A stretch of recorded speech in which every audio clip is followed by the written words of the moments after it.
Hail and well met, O fellow Vikinger, O fellow shield maidens, the time is upon us once again. Our quest of wisdom and lore draw nearest its end. The third and final part in our trilogy of tales, concluding our epic saga. I thank you for the voyage shared together. Come, enter my hall. Join me at my stead, for the fire is well lit, the mead is bountiful, and the story is about to begin.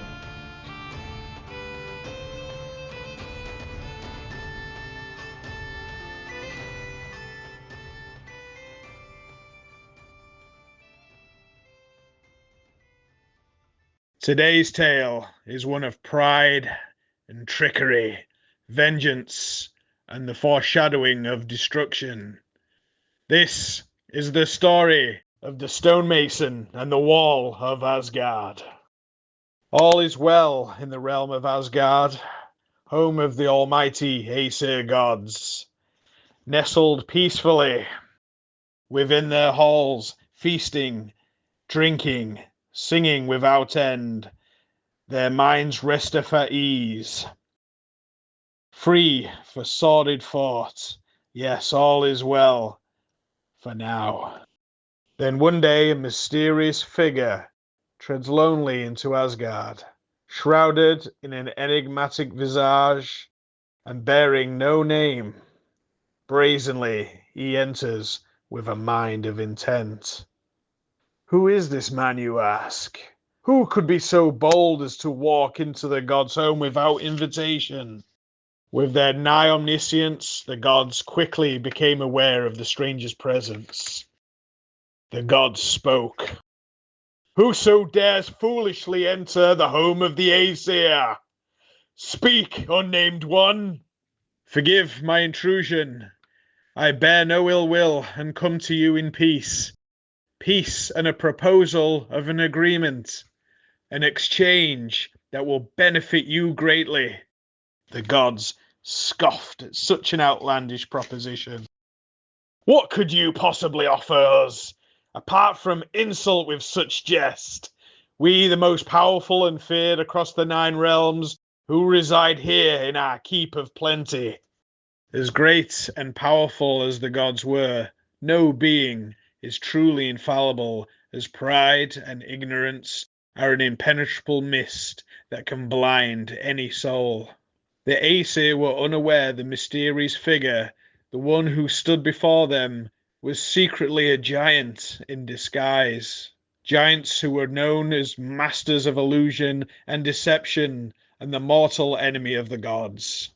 Continuing his elaborate ruse, the stranger retorted, I am a stonemason, one of unparalleled skill. I am the very last word of my craft. Your home, indeed impressive, but I could not help stop to reflect upon its defensive capabilities.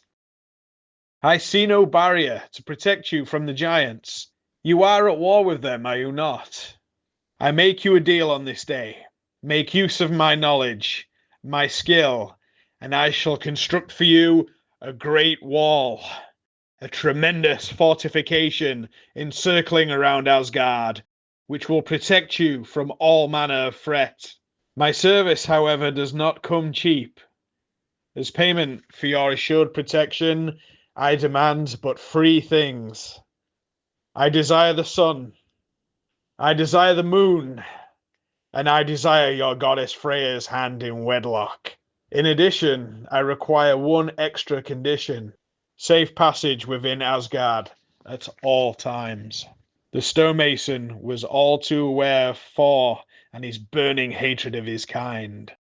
Fortunately, the thunder god at this time was kept busy on one of his expeditions, more than likely slaying the mason's kin in their home of Jotunheimer. There you have it. That is my deal. I am to do this within no more than 3 seasons. In failing the terms of our agreement, become null and void, and you shall have your wall. Do we have an accord? You propose quite the bargain, Mason. A moment whilst we consider your offer. The gods assemble in council to discuss the deal. Freya, insulted and seething with rage, spoke. We cannot indulge such tripe, this utter madness. I will not be pawned off into the baying arms of a stranger like some prize-winning sow. He offers insult to the gods, for who even is he anyway? No name, no title, no one to vouch for his reputation. We must rid of him from our grounds without hesitation. Loki, in his never-ending penchant for interference and mischief, sensed great opportunity. We shall agree to the terms of his condition, albeit one change in the deed's small print. He gets only but one season, his time frame reduced to just a single winter. If the wall is to be finished before the first day of summer, his demands will be fulfilled. However, he is to receive not a second's help from another man. If even one stone is yet to be placed by the dawn of the first summer's sun, all reward be forfeit, and he fails. The gods cheered in agreement, amidst Freya's reluctance. In that moment, they could all agree that despite Loki's notoriety as an infuriating, meddlesome bastard who brought many a great bane upon them, there was indeed a brilliant and cunning mind that lay beneath the rascality. Then the oath was set. A handshake seals the deal. The giant in disguise confidently sets to work with haste. But once again, to the ignorance of the gods, a secret ace laid devilishly hid up his sleeve. They said no man could lend me their aid, but they mentioned naught above a horse. A horse building a wall? How preposterous!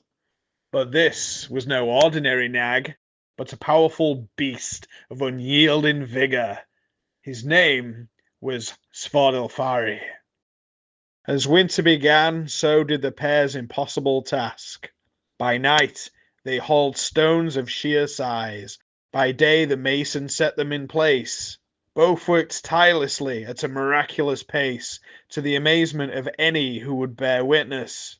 As time passed and summer drew ever closer, the gods began to worry. The walls were now so high they were truly impregnable. 3 days remained, and only the entrance to this fearsome structure was left for completion. The gods' fear quickly turned to anger as they arranged another meeting of council. This cannot be! What are we to do? We have only 3 days left, and this whoreson is almost done? The thought of losing not only Freya to ill marriage, but also the sun and the moon was too much to bear. Something had to be done. Their anger and frustration soon directed itself in Loki's direction. They declared Loki would meet death if he did not devise a scheme to cause the builder to forfeit his payment. Sheepishly pleading for his life, Loki agreed to put an end to the debacle. But how? There are many ways in which the treacherous trickster could sabotage the oath. Sneaking up and murdering the builder? Too simple. Perhaps placing obstacles in their path to slow their progress? Predictable. No. His solution was to be far more unhinged. Putting his shape-shifting prowess to the use, he transformed himself and took on the form of a beautiful mare, a seducing and alluring facade to sway Svadilfari from his task. Wild and feral with desire, he tore apart his harness in pursuit of the mare. The mare fled into the woods, with the stallion close behind. The builder became alert to the disturbance, and then chased after the two. All night long the three tore through the woods. Unfortunately, the dawn of the first summer's sun began to rise. The wall was incomplete, and time had ran out. The great Stonemason had failed. Foiled by the trickster god's elaborate ruse, an entire winter of hard labour undone, his reward to be denied by just a single night's work. Sensing the god's treachery, the giant exploded into a murderous rampage, with every intent to smash the wall he had so tirelessly built into pieces. The giant indeed spit venom. A great cascade of verbal abuse came down upon the gods like raining arrows, each making their mark. His spiteful words fell upon deaf ears as the gods rejoiced at their victory. The Aesir could see now the builder was just a giant in disguise. Just moments before the mason giant could demolish his own creation and then turn upon the gods, a huge, bulking, fearsome figure could be seen approaching from the mist of the distance. Shit. Thor had returned from his expedition. There is no dishonour in defeat at the hands of the Aesir gods, Master Builder. Or should I say, Jotun. Despite you losing our little wager, you have indeed built for us a magnificent wall. An impressive feat of architectural skill, and for that we have decided to present you with the reward you so truly deserve. They called upon Thor to pay the giant, but instead of Freya, the sun, and the moon, Thor paid off the giant with a colossal blow from his hammer Mjolnir, shattering the giant's skull into fragments and sending him down to Niflhel. Shit, what's one more giant to add to the list before a glorious feast, the now secure halls of Asgard? Such was the end of the Master Stonemason, and how the wall of Asgard came to be. The story, however, doesn't end here though. A number of months had passed before Loki was seen again. His plan to save his own wretched hide did not come without consequence. It would soon be revealed that a foal was growing inside of him. After turning Svadilfari into the woods, Loki would become pregnant, something I imagine which would bring the gods incredible amusement. What he would give birth to could either be a monstrous abomination or one of the greatest gifts the gods would ever receive.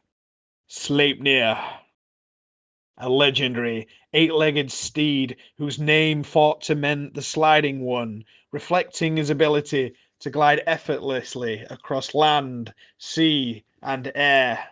Sleipnir would become All-Father Odin's most faithful companion, rapidly transporting him all over the Norse cosmos. It was told the god of gods will ride Sleipnir into the great battle of Ragnarok. And speaking of which, many scholars have speculated that the fallen giant Stonemason of this tale held a second, unforeseen ace up his sleeve, one which would inevitably sway the turn of Ragnarok against the gods, the very ones who took his life and so many of his kin. An act of ultimate retribution and the true motivation behind the Great Wall itself. A flaw was placed inside of the wall, small enough to evade even the ever-present gaze of the Aesir. When the time was right, the flaw was to be exploited by none other than the great and powerful fire giant Surtur, lord of the realm of primordial fire, Muspelheim. In a cruel twist of fate and irony, the wall would serve not as the protector, but indeed the destroyer of Asgard. Vindication, at last, for the endless and relentless persecution of the giants. The end. And thus our saga concludes. I thank you again, all of you, for listening. It has been both a joy and an honour to ramble Skaldic and share with you some of the greatest Norse legends that serve as the backbone, the influence, and the inspiration of my heathen faith. I have been your pagan poet, Wolven Warrior, Ulfhedinn Odinson. And until we meet again, in Odin's Keep, my friends, blessings eternal. Hedebra! Scar!